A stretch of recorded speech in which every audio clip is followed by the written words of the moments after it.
बिस्मिल्लाहिर्रहमानिर्रहीम। अस्सलाम वालेकुम। हार्वर्ड एकेडमी की तरफ से आपको वेलकम कहते हैं। एफपीएससी के डिस्क्रिप्टिव टेस्ट के ऊपर हमने डिटेल से पहले वर्किंग की थी, लेकिन चूंकि आपको पता है कि करंट इश्यूज़ में कुछ ऐसी डेवलपमेंट्स होती हैं, जैसा कि हम अफ़गानिस्तान की बात करें, चाइना पाकिस्तान इकनॉमिक कॉरिडोर की बात करें, इसके अलावा कश्मीर के इशू की बात करें, तो उसमें कई सारी आलमी फोरम पे या फिर इंटरनेशनल लेवल पे कुछ ऐसे जो एजेंडाज या कुछ ऐसे फैक्टर्स होते हैं जो अफेक्ट करते हैं, तो फिर हमें उनको इनकारपोरेट करना पड़ता है।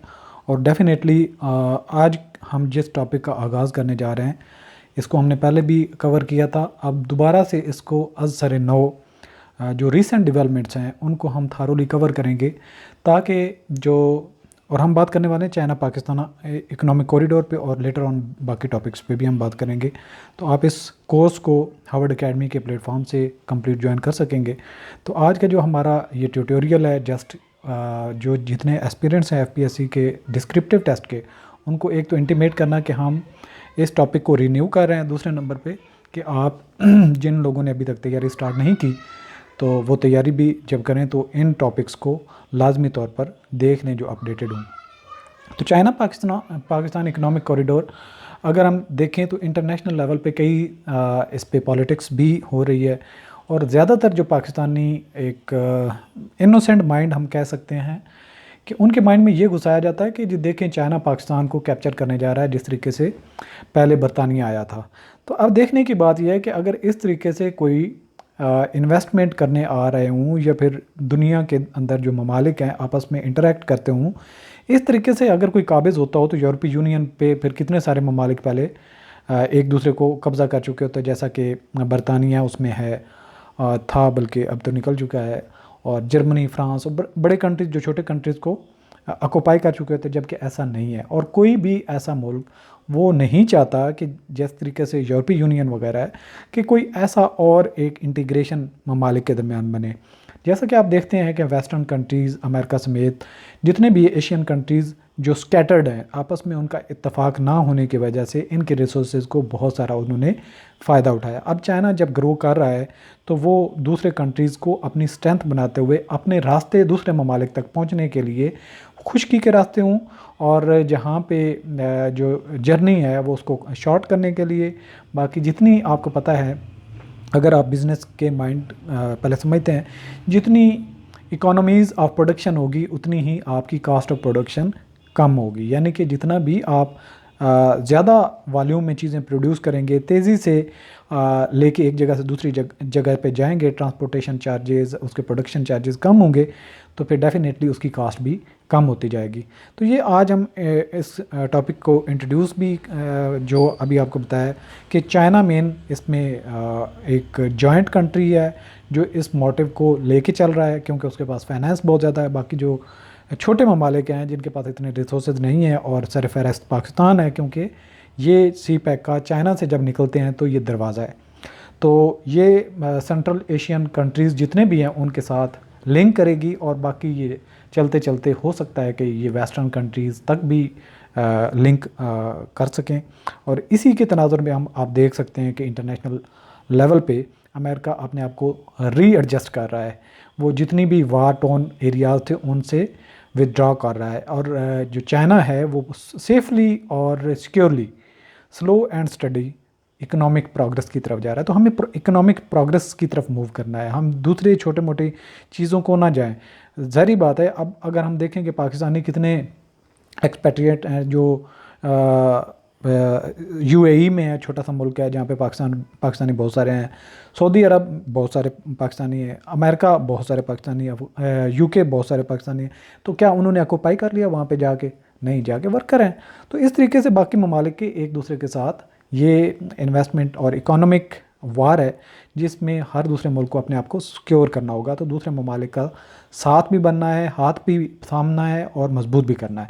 तो चाइना पाकिस्तान इकोनॉमिक कॉरिडोर के जो साइड इफ़ेक्ट ज़रूर होंगे, लेकिन जो पॉजिटिव प्रॉस्पेक्ट हैं बहुत ज़्यादा हैं। तो ये पाकिस्तान के जो खित्ता है, इसकी एक तकदीर जो बदलने का एक चांस है, तो हमें इसको प्रमोट करना है दूसरे दुश्मन के हथकंडों का, या फिर हमने उनकी जो स्ट्रैटेजीज़ हैं, या फिर वो जो डिप्लोमेसी करते हैं उसके ऊपर, उसका हमने हिस्सा नहीं बनना। तो इसको रीड आउट करते हैं।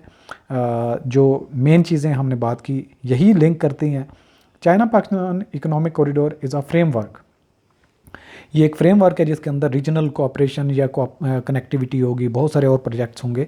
तो ये एक मेन फ्रेमवर्क है, यानी कि हम फ्रेमवर्क का मतलब ये होता है कि ये अगर हमने बाउंड्री लगा दी, इसके अंदर आप मुख्तलिफ़ चीज़ें जो हैं वो कनेक्ट करते हैं, तो ये इनका आपस में कनेक्शन है। बहुत सारी इसके अंदर चीज़ें और एक्टिविटीज़, सोशल, इकोनॉमिक, इन्वेस्टमेंट और बहुत सारे रेल और बाई एयर और बहुत सारे रास्ते इसके साथ लिंक हो जाएंगे, बाई रोड और बाई रेल जो मेन इसके रास्ते होंगे। ज़ाहिर बात है जब एक मुल्क से दूसरे मुल्क के अंदर कनेक्टिविटी होगी तो एयर ट्रैवलिंग भी आसान हो जाएगी, क्योंकि वहाँ पे उनकी कनेक्टिविटी के साथ साथ वहाँ ममालिक जो अर्जेंट चीज़ें जाएंगी वो बाई एयर भी जाएंगी, डेफिनेटली सी पैक के साथ उन पे भी इफ़ेक्ट होगा।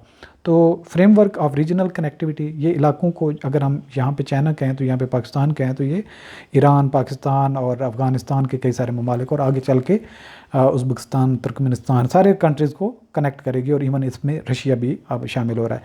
सी pack will not only benefit China, ये सिर्फ और सिर्फ चाइना को फ़ायदा नहीं देगा बल्कि पाकिस्तान को भी, but will have positive impact. तो ये इसके इम्पैक्ट भी पड़ेंगे कौन कौन से ममालिक पे, ईरान पे, अफ़गानिस्तान पे, India, central Asian republic and the other region जितने इसमें शामिल होंगे, तो डेफिनेटली वो भी इसका हिस्सा भी बनेंगे और इससे फ़ायदा भी उठाएंगे। The enhancement of geographical linkages, तो ये जियोग्राफिया है, यानी कि जो एक जियोग्राफी है जहाँ पे एक हम दुनिया को देखें फिर एशिया को देखें तो ये एक जियोग्राफी है, तो उसमें जितने कंट्रीज़ हैं ये लिंक है। तो ये सी पैक क्या बना, ये लिंकेज है जियोग्राफिकल। हैविंग इम्प्रूव्ड रोड, इससे क्या है, एक तो रोड इम्प्रूव होंगे, रेल इम्प्रूव होगी, and air transportation system with frequent and free exchanges of growth and people to people contact, और लोगों का आपस में मिलना जुलना इससे बढ़ेगा। Enhancing understanding through academic education, जब एक दूसरे से एक्सचेंज करेंगे कल्चर बदलेगा, एंड रीजनल नॉलेज, और रीजन टू रीजन एक दूसरे से लोग टूरिस्ट मूव करेंगे और नॉलेज उनका बढ़ेगा, कल्चर चेंज होगा, activity of higher volume of flow of trade, इस तरीके से बिज़नेस की जो एक्टिविटीज़ हैं वो फ्लो करेंगी। तो ये सी पैक की एक पिक्चर है, चाइना पाकिस्तान इकोनॉमिक कॉरिडोर इसका मुखफ़फ़ है, और इससे क्या डेवलप होंगे, बिज़नेस होगा, producing and moving energy to have more optimal business, इससे क्या है ऑप्टिमल बिजनेस की एक्टिविटी मतलब कि बढ़ेगी, and enhancement of cooperation by win win model will result. Win win का मॉडल का मतलब ये है कि किसी मुल्क को नुकसान नहीं है बल्कि फ़ायदे ही फ़ायदे हैं, हर मुल्क जो इसका हिस्सा बनेगा इससे फ़ायदा उठाएगा। Will result in well connected integrated region of shared destiny, यानी कि दोनों का फ़ायदा क्या है और मंजिल क्या है, अपने लोगों की फलाह बहबूद, उनकी तरक्की, उनकी खुशहाली, हारमनी एंड डेवलपमेंट। और जब हारमनी तब होगी जब आपस में जंग करने का ऑप्शन ख़त्म हो जाएगा, तो हारमनी होगी, डेवलपमेंट होगी हर पूरे रीजन में। China Pakistan economic corridor is a journey, ये सफ़र है जिसका आगाज़ हो चुका है। ये किस तरफ लेके जाएगा, economic regionalisation and globalised world, यानी कि एक तो रीजन आपस में कनेक्ट हो जाएंगे इकोनॉमिक लिहाज से, और फिर ग्लोबल फोरम पे देखेंगे तो वर्ल्ड का एक हिस्सा आपस में कनेक्टेड हो जाएगा। इट फाउंडेड पीस, इससे क्या है अमन आएगा, जब मुल्क आपस में मफादात उनके जुड़ जाएंगे तो लड़ने का मकसद ख़त्म हो जाएगा। डेवलपमेंट होगी, तरक्की होगी, and win win model for all of them, तो जितने भी पार्टिसिपेंट होंगे इसमें उनका फ़ायदा ही होगा और विन विन की तरफ ही जाएंगे। China Pakistan economic corridor is a hope of better region of the future with peace, यानी कि एक ऐसा मुस्तकबिल जिसमें अमन होगा, ये जंग की तरफ नहीं जाने वाली एक एक्टिविटी बल्कि अमन की तरफ है। और ये रास्ता कहाँ पे जाएगा, तरक्की की तरफ जाएगा। Development and growth of economy, और इकोनॉमीज़ बढ़ेंगी, जो ममालिक बड़ी मुश्किल से सर्वाइव कर रहे हैं और विद इन कंट्रीज़ बाउंड हो चुके हैं, जैसा कि central Asian development under develop countries की बात करें तो वो लैंड लॉक्ड एरियाज़ हैं जिनको सी पोर्ट्स नहीं मिलती, जिनको दूसरे कंट्रीज़ के साथ एक प्रॉपर रास्ता नहीं है, वो अगर आपस में ट्रेड करना चाहते हैं तो उनको बहुत मुश्किल है। इससे क्या है, ब्लैक ट्रेड होती है, तो उससे जान छूट जाएगी। तो ये था आज का हमारा इंट्रोडक्शन। इंशाल्लाह सी पैक के ऊपर हम डिटेल से बात करेंगे, लॉन्ग टर्म प्रोजेक्ट क्या हैं, शॉर्ट टर्म क्या हैं, विद उनके मैप्स क्या हैं, उनकी डिटेल के साथ हम एक एक चीज़, और प्रोग्रेस करंटली क्या चल रही है, कहाँ तक पहुँचे हैं। तो आप डिस्क्रिप्टिव टेस्ट कंप्लीट कोर्स को ज्वाइन कर सकते हैं अवार्ड अकेडमी के प्लेटफॉर्म से। All the best, Allah.